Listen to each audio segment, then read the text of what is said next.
Every empire in history believed it could fix things cleanly, completely, and from a distance. That if you designed the right system, people would behave the right way. And in India, this belief met something far less predictable: snakes. And what followed was not just failed policy, but a story that escaped the pages of history and became a concept in economics. To understand the story, we have to go back to British India, a place where the colonial state, through its own lens, saw as disordered, risky, and in need of control. Snake bites were a real concern, especially from cobras. But it wasn't a new problem that required a modern solution.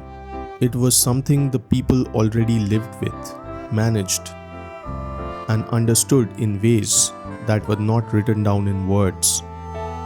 Snakes moved through farms, homes, and fields, and through imagination too. The cobra was revered, worshipped, and feared, but it was not unfamiliar. But the colonial response was simple, too simple. If snakes are dangerous, just reduce the number of snakes. So they introduced a bounty: bring in a dead cobra, get paid. Simple equation. More the money, fewer the snakes. At least that was the plan.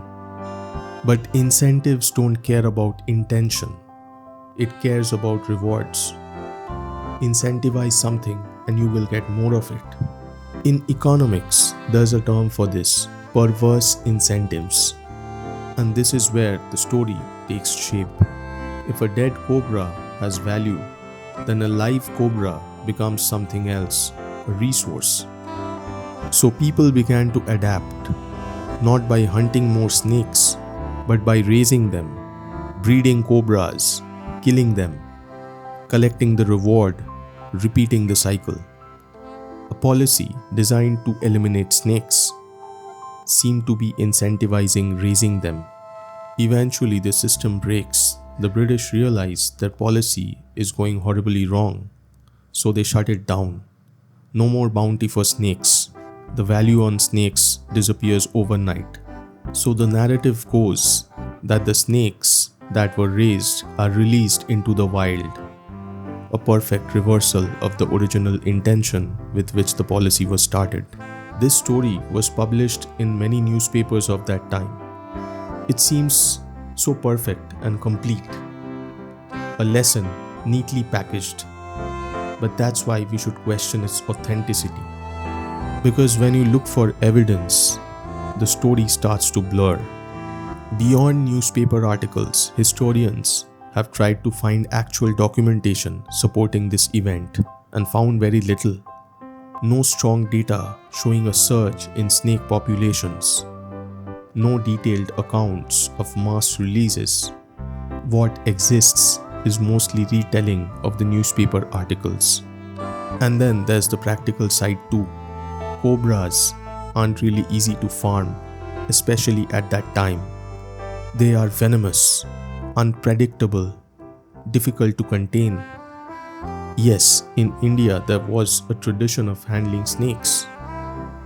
But scaling that to a large-scale organized level, is that really practically possible? Perhaps not, but even if it was not documented. So now the story changes. It's not about what actually happened. It's about why this story survived for centuries. Well, because it fits. It fits how incentives work. It fits how simple solutions in theory fail in real life. And it fits how we expect history to look like. And it reflects something real. Policies designed at a distance struggle with local complexities. Not because people are irrational, but because systems seldom behave in the way they were theorized. So, did the British really create a cobra breeding crisis? Maybe, maybe not. But the deeper truth doesn't depend on that, because the mechanism was real. Incentives do shape behavior, and sometimes they bend it in ways we never imagined in theory. And maybe that's why the story lasted. Not because it's perfectly accurate, but because it feels true. And sometimes that's enough for a story to survive, even when the details don't support it. I hope you liked the video. Thank you.